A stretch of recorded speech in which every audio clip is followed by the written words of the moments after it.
उनके ऊपर डोरे डालने का प्रयास किया। बड़े ने कहा ऐसा है मेरी भारिया तो मेरे साथ, तुम छोटे के पास चले जाओ।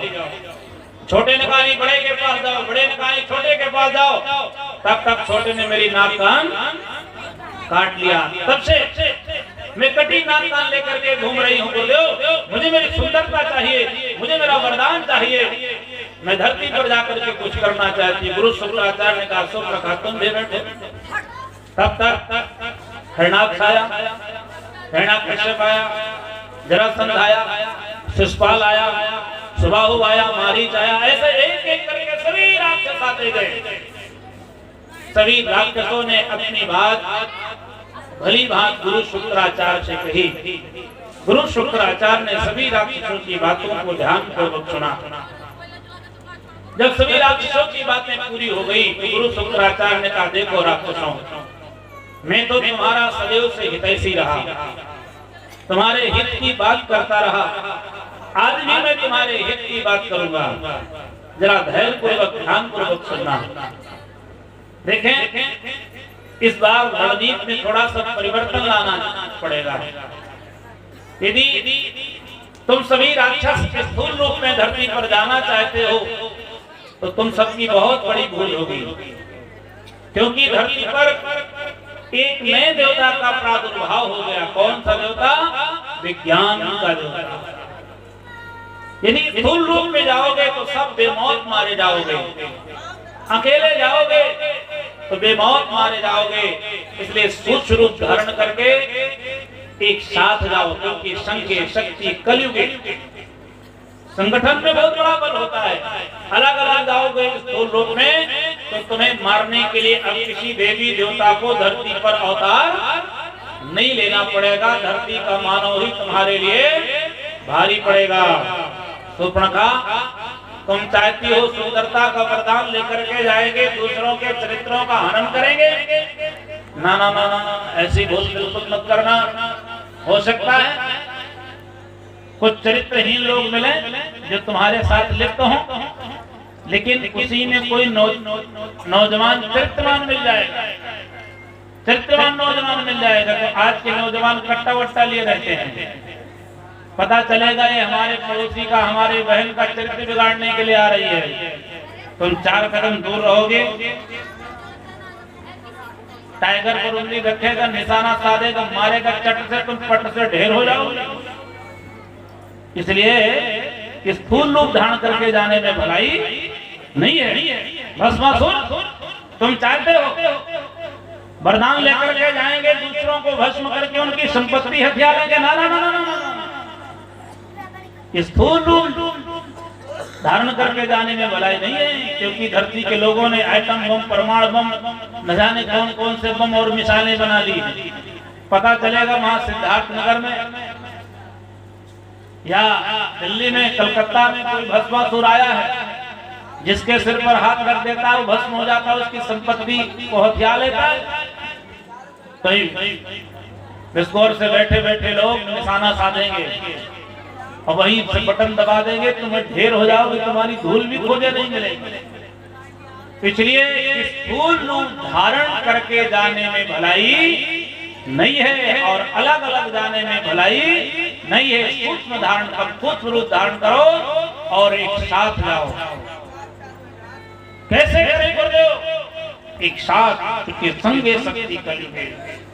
एक सिंह के जिस पंडाल की सफाई में लग जाए तो सफाई नहीं हो सकती, सिंह टूट जाएगी।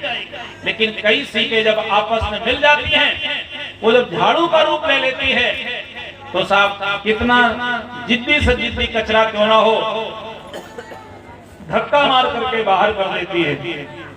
इसलिए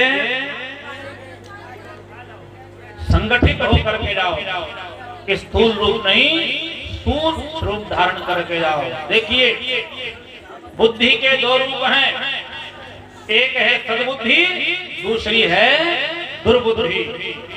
सद्बुद्धि से सृजन और दुर्बुद्धि से विनाश, विनाश, विनाश।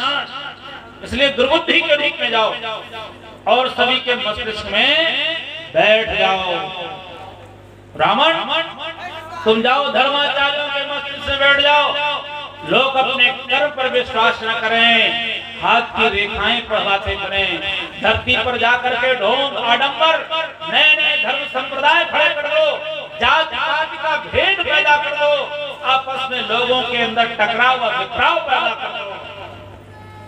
भस्मासुर तुम जाओ साहित्यकारों के मस्तिष्क में, कलाकारों के मस्तिष्क में, वैज्ञानिकों के मस्तिष्क में बैठ जाओ, जिन्हें सृजन के लिए सोचना चाहिए वो विध्वंस में लग रहे हैं। सुपर्णखा तुम जाओ नौजवानों के मस्तिष्क में बैठ जाओ, सभी युवक युवतियों के मस्तिष्क में बैठ जाओ, लोग अपने चिंतन चरित्र को नहीं केवल शारीरिक सौंदर्य में लगे। आज देखिए सौंदर्य प्रसाधन कितने बिक रहे साहब, गांव-गांव में गली गली में दुकानें खुली हैं, गांव-गांव में गली गली में ब्यूटी पार्लर खुला है।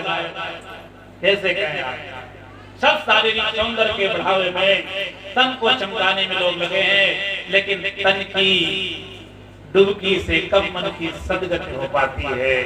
चंगे मन की कटौतियों में तो गंगा खुदाती है। इसलिए मन को, आत्मा को पवित्र करने का विचार करें। सभी राक्षसों को विरुद्ध से कहा तुम जाओ भाइयों के मस्तिष्क से बैठ जाओ। लोग अपने भाइयों को हिस्सा देने को तैयार ना हो। भाई और बहनों, सभी राक्षसों ने गुरु शुक्राचार्य की बातों को शिरोधार्य करके सूक्ष्म धारण करके धरती पर आ गए। और देखिए आज स्थितियां कैसे हो गई साहब, जगह जगह नए नए धर्म संप्रदाय खड़े हो गए। आज आदमी भूख आडंबर में फंस गया। आज छू मंत्र में, दुआ भभूत में आजाद न जाने कितना जकड़ा है। भाइयों बहनों, पहुंचते लोग महाराज बड़ी समस्या है। अच्छा बच्चा क्या समस्या है? ये समस्या है। अच्छा अच्छा अच्छा, मस्तिष्क में कुछ खट्टा खट्टा आ रहा है। अच्छा ये बताओ तुमने फुल्की खाई कि नहीं खाई? खाई तो थी महाराज, तो खट्टी वाली चटनी डाल करके तुमने नहीं खाया था। खट्टी वाली चटनी डाल करके फुल्की खाओ और तुम्हारी कृपा वहीं से शुरू हो जाएगी। आज का धर्म फुल्की हो गया, समोसा हो गया, टिकिया हो गया, जाने क्या। आज धरती पर कैसे ढोंग फैल गया, कैसे कैसे लोग आज ढोंग फैलाने लगे। और उसके चक्कर में जो उच्च स्तर के साधक हैं उनकी भी अवहेलना हो रही है, उनका भी अपमान हो रहा है। धर्म के आड़ में लोग न जाने क्या क्या करने को तैयार हो गए, नए नए धर्म संप्रदाय खड़े हो गए। आज ऐसी ऐसी मिसालें, ऐसे ऐसे प्रमाण बम न जाने क्या क्या बन रहे हैं। विचार करना, एक बम यदि अपने यहाँ गिरेगा तो अपने गांव का विकास होगा क्या? विचार करिए। आज देख रहे हैं कैसे एक देश दूसरे देश पर टकरा रहे हैं, कैसे कैसे विध्वंस मचा है। कई कई 100 साल पीछे लोग युद्ध में लेकर के चले जाते हैं। कितनी इमारतें, कितनी जनहानि हो जाती है। विचार करिए।